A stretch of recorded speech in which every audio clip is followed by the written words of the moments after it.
catedráticos. Y antes de irnos a la pausa, decía el doctor Adman, planteaba una situación en que una persona decide ser donante y de repente la familia dice, no, usted no va a donar, después que usted se muere, usted no es que sabe.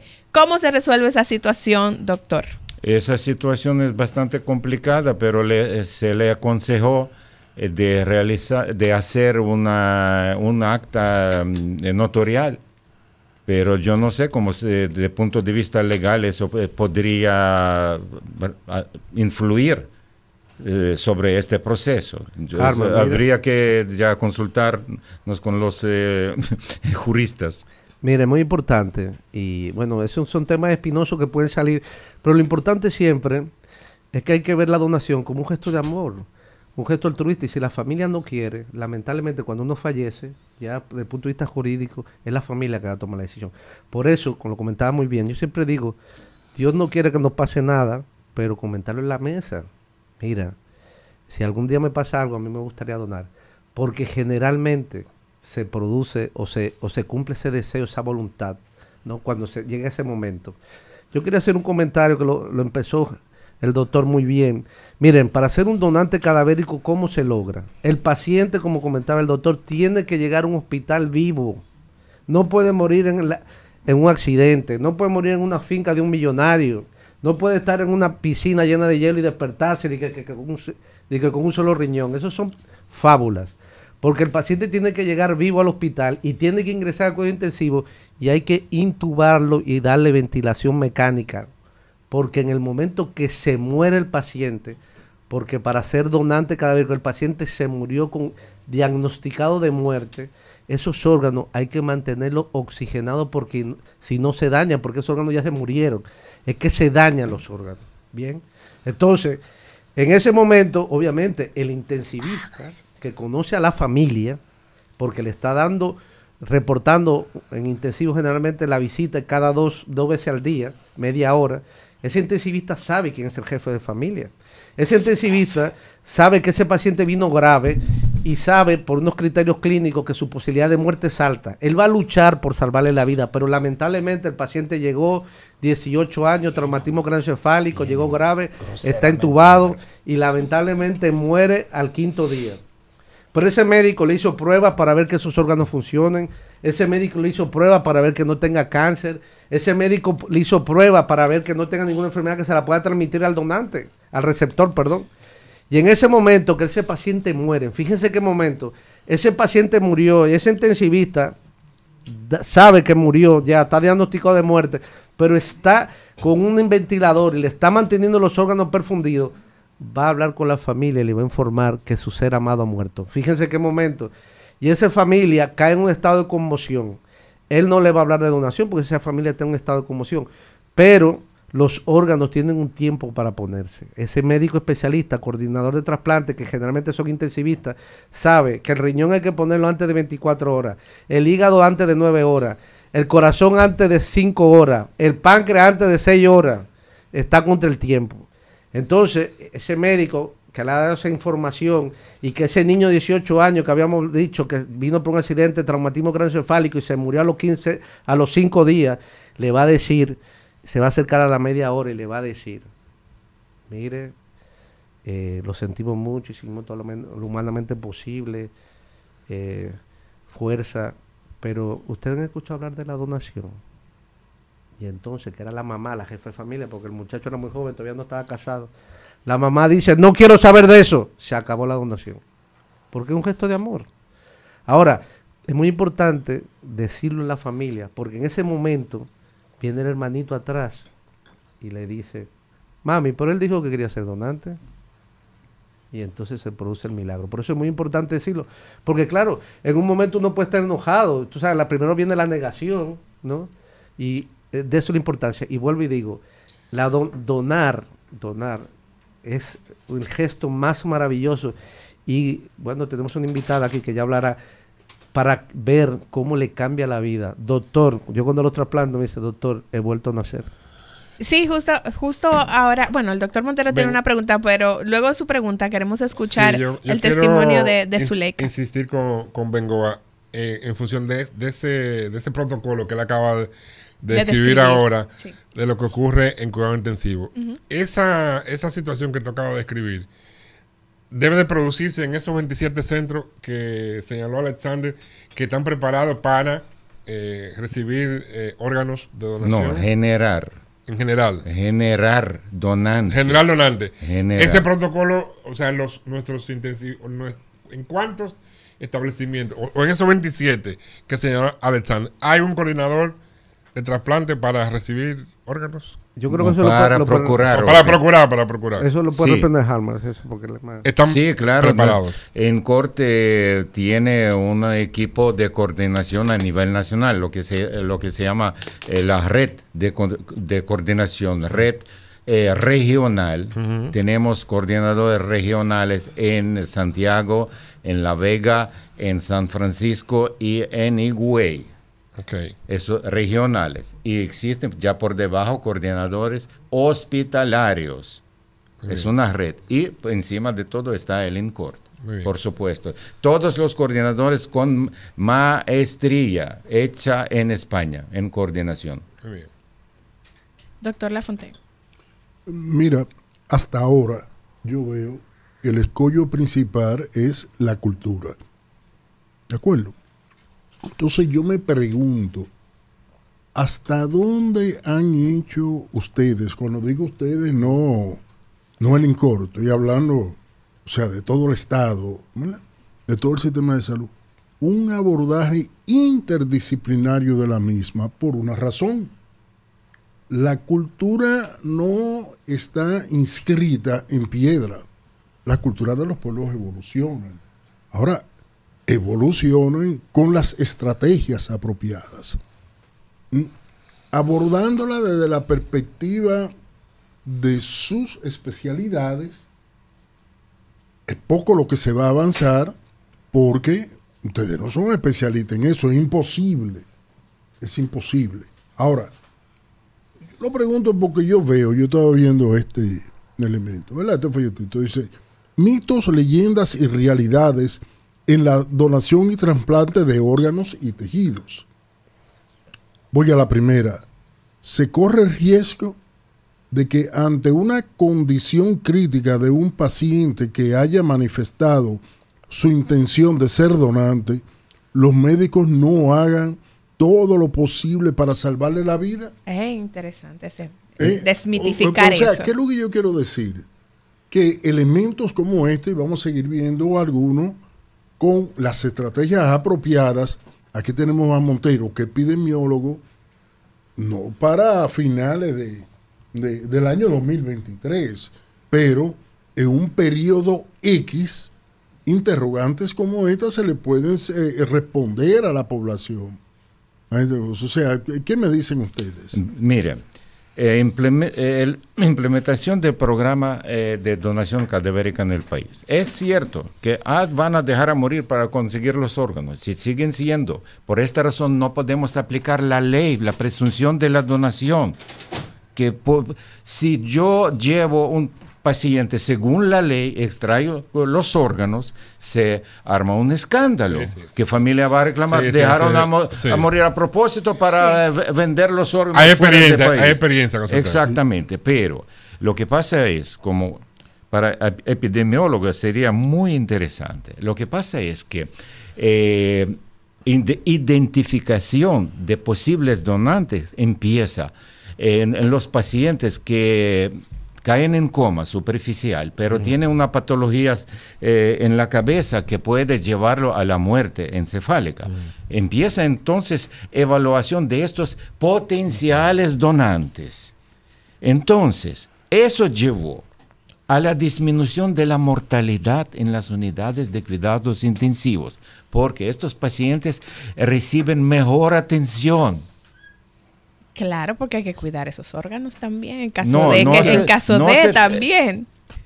A lo que yo me refiero específicamente es a lo siguiente.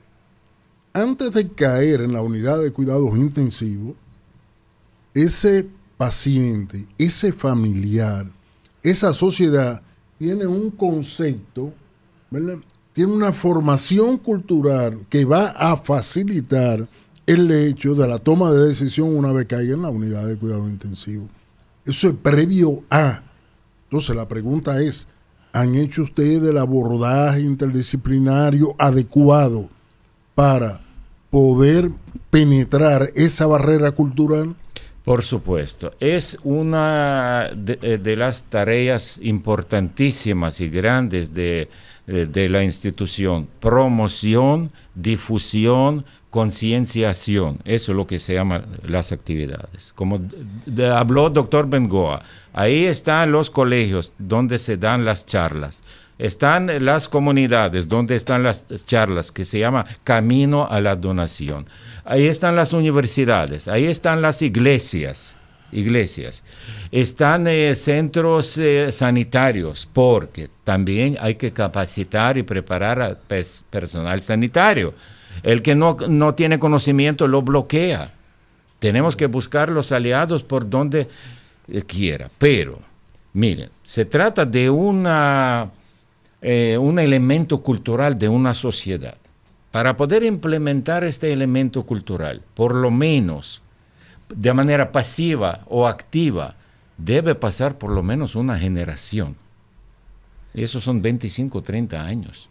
No, Entonces, y también doctor, por esta razón, sí, sigue abordando, pero le respondo que la cultura no se fomenta de un día sí, para claro, otro. claro. No, Hay y que Mire, para no, corroborar sino que lo cambie que de un yo día para acabo otro. de decir, mire, la causa principal de negativa familiar a la donación es preservación de integridad de cadáver, cuando la ley garantiza integridad de cuerpo. Pero esto es sumamente difícil, mire, casi 19%. O sea que la familia el cree porciento mayor que le van a descuartizar el cadáver, que le van a entregar ahí por pedazo. Y es de que la ley garantiza, porque se queda una cicatriz como si fuera una cirugía. Sí, sí.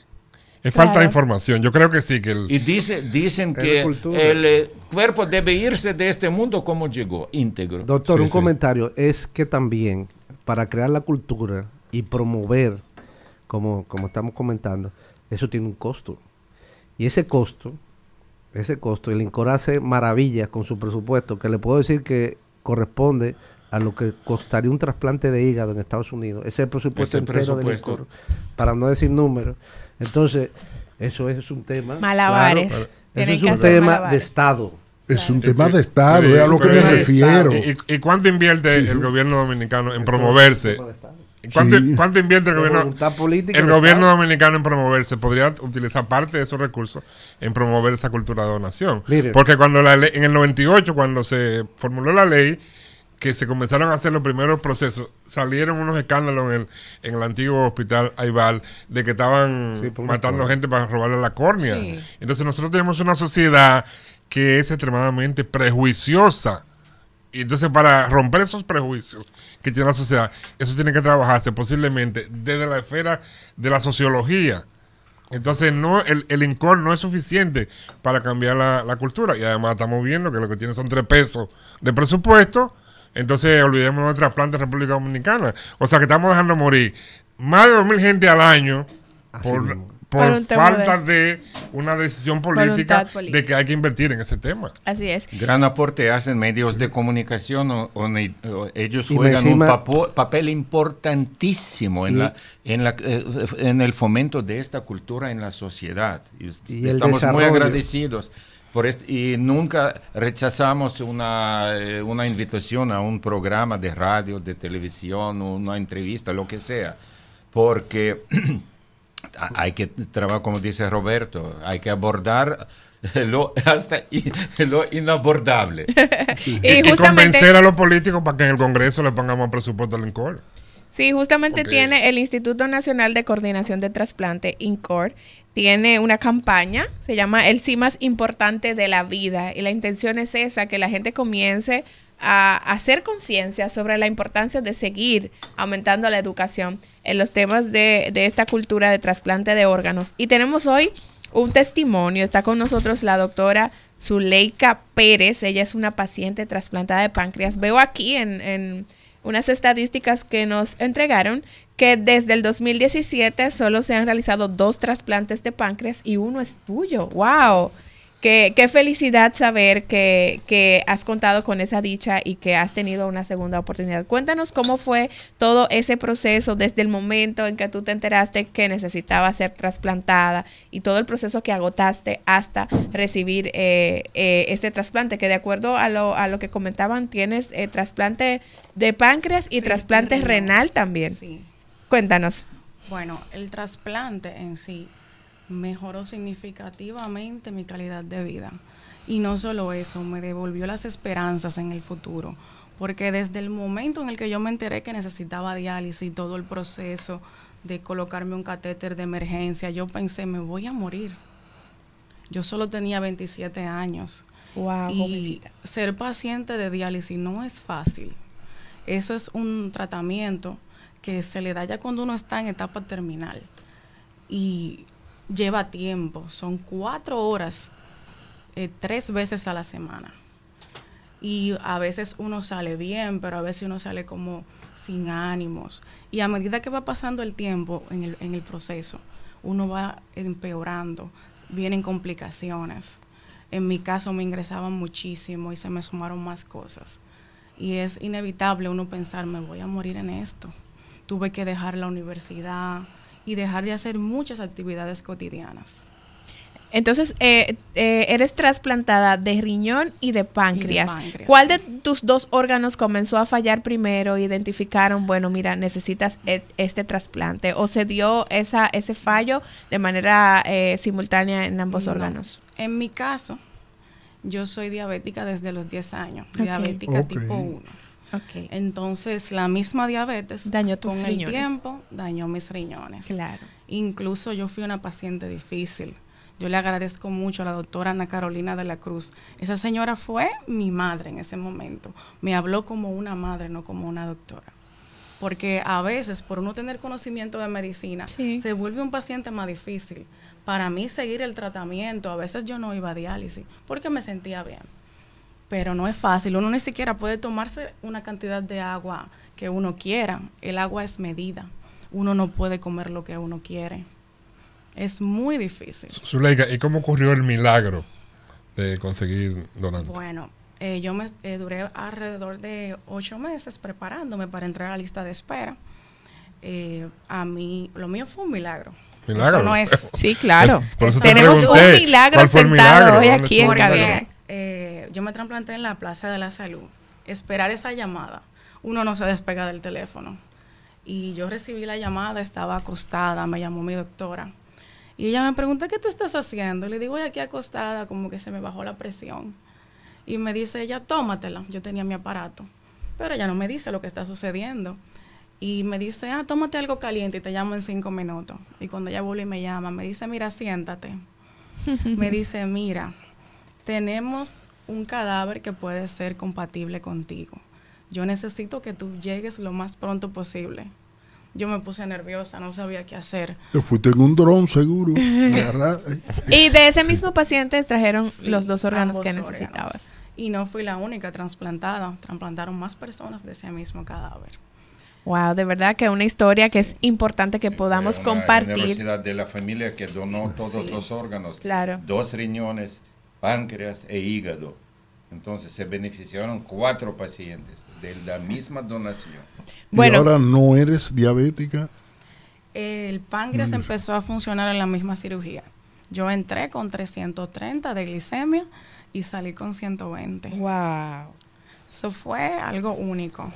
Yo creo Es que importante. es importante mencionar, ya que la doctora está comentando, para que no haya una confusión, los trasplantes páncreas-riñón está indicado en pacientes con insuficiencia renal crónica, obviamente, terminal, y pacientes con diabetes tipo 1. Ok. Porque es que el páncreas no produce insulina.